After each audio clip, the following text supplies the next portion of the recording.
APA maths classes. आज की इस वीडियो में बच्चे हम बात करेंगे solution of system of linear equation. Linear equations का कोई भी सिस्टम दिया हुआ, कुछ इक्वेशन सेट ऑफ इक्वेशंस दी हुई हैं आपके पास, तो उनको आप किस तरह से सॉल्व करेंगे। ठीक है, तो इस तरह की आपके पास इक्वेशंस होंगे बच्चे a1x + b1y + c1z = d1। ये जो इक्वेशन है आपकी 3 वेरिएबल्स में 3 इक्वेशंस पड़ी हैं, इनको अगर आपको सॉल्व करना है तो हम किस तरह से करेंगे, इसी की हम बात करते हैं।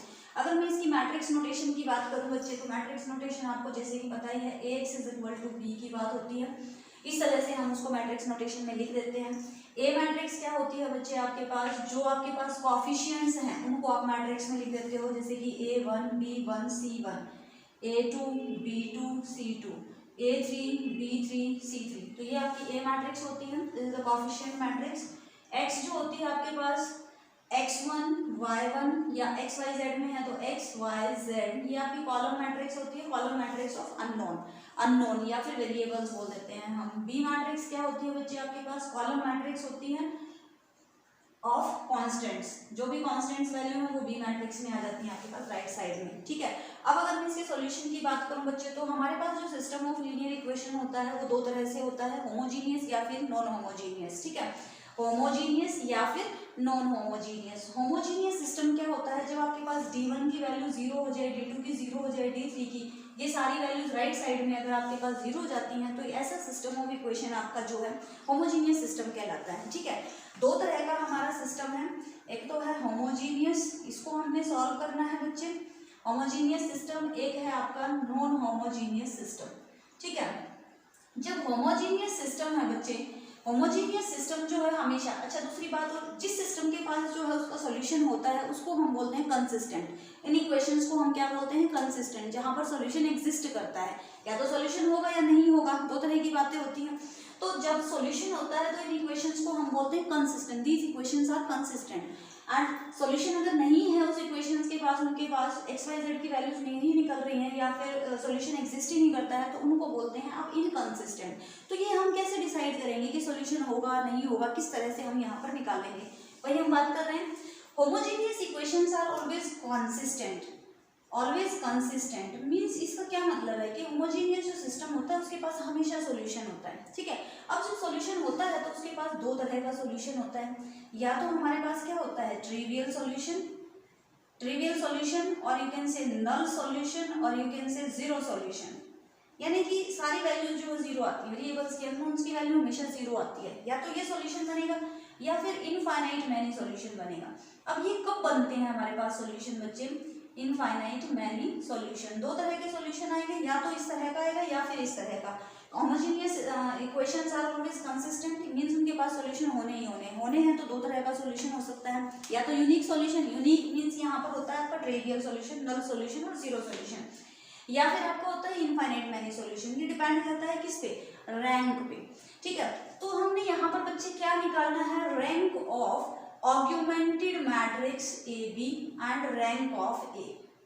ठीक है, अगर मैं होमोजीनियस सिस्टम की ही बात करूं, अभी हम होमोजीनियस पे ही हैं, यानी कि राइट साइड में क्या है, कांस्टेंट्स की वैल्यू 0 है, होमोजीनियस की बात करें तो rank of A augmented B, अगर आपके पास जो है रैंक A के इक्वल आ जाती है, A ऑग्यूमेंटेड B आप लिख सकते हैं, A मैट्रिक्स लिखेंगे, ऑग्यूमेंटेड लगा के यहाँ पर B मैट्रिक्स लिखेंगे, उसकी रैंक अगर A रैंक के इक्वल आ जाती है, क्वेश्चंस में हम बात करेंगे कैसे निकालते हैं इनको।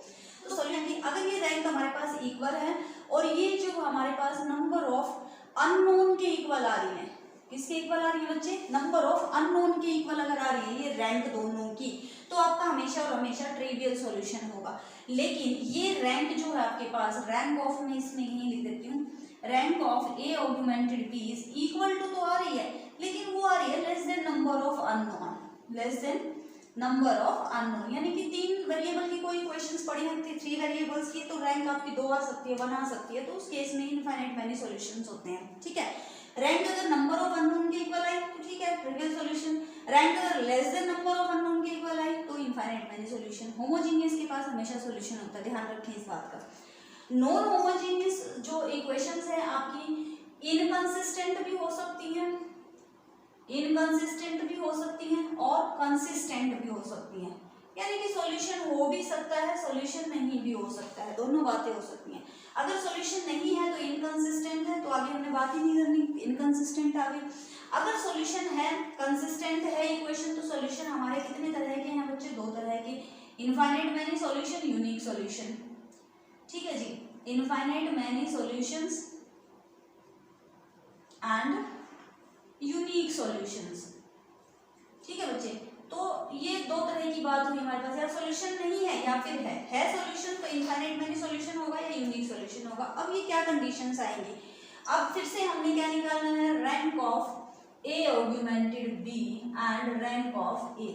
अगर ये दोनों नॉट इक्वल टू हैं तो सॉल्यूशन नहीं होगा, इनकंसिस्टेंट होंगी वो इक्वेशंस, कोई सॉल्यूशन नहीं होगा।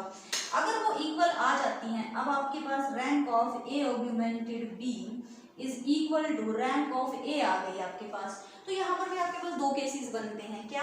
अगर ये तो ये आई आपके पास नंबर ऑफ अननोन के इक्वल, ठीक है बच्चे, नंबर ऑफ अननोन के इक्वल आ गई वो, यानी कि 3 वेरिएबल है तो रैंक भी आपकी 3 ही आ गई, तो उस केस में आपका हमेशा हमेशा यूनिक सॉल्यूशन निकलेगा। सॉल्यूशन हम निकालेंगे क्वेश्चंस में किस तरह से आपने निकालने हैं, उस केस में आपका क्या होगा? यूनिक सॉल्यूशन होगा। अगर वो rank of A augmented B is equal to तो है रैंक ऑफ ए के, लेकिन वो लेस देन है नंबर ऑफ अननोन के, लेस देन आ रही है नंबर ऑफ अननोन के, नंबर ऑफ वेरिएबल्स के लेस देन आ रही है, तो उस केस में बच्चे आपके बनते हैं इनफाइनाइट मैनी सॉल्यूशन। तो आज जो हमने बात करी है दो तरह का system, homogeneous, non homogeneous. Homogeneous always consistent, trivial solution या फिर infinite many solution. Trivial solution कब है? जब रैंक इक्वल तो आ ही रही है, नंबर ऑफ अननोन के भी इक्वल आ जाए। इनफाइनाइट कब? जब रैंक इक्वल तो आ रही है लेकिन वो less than number of unknown के आ रही है। नॉन होमोजीनियस में इनकंसिस्टेंट भी हो सकता है सिस्टम आपका और कंसिस्टेंट भी हो सकता है। इनकंसिस्टेंट कब होगा? जब दोनों रैंक्स इक्वल नहीं आ रही है, ठीक है। लेकिन जब रैंक इक्वल आ रही है तो दो केसेस बनते हैं, या तो नंबर ऑफ अननोन के इक्वल या फिर less than number of unknown के। इक्वल टू आ रहा है नंबर ऑफ अननोन के तो यूनिक सॉल्यूशन आएगा, लेस देन आ रहा है तो इनफाइनाइट मैनी सॉल्यूशन आएगा। सॉल्यूशन हम निकालेंगे क्वेश्चन में, नेक्स्ट वीडियो में हम बात करेंगे, तो इसको आप अच्छे से समझ लें कि होमोजीनियस सिस्टम है, एक आपका नॉन होमोजीनियस हो सकता है।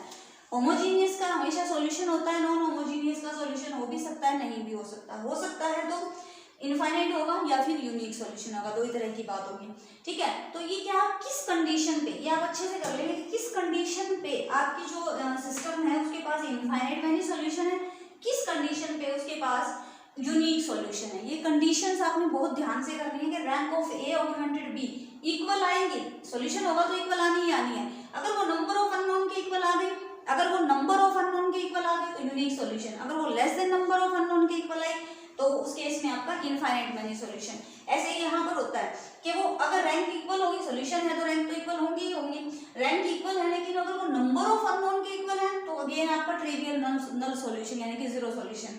और अगर वो less than number of unknown की आ रही है तो बच्चे उस केस में इनफाइनाइट मैनी सॉल्यूशन। ये कंडीशंस आप बड़े ध्यान से इनको याद कर लेंगे अच्छे से, ठीक है जी।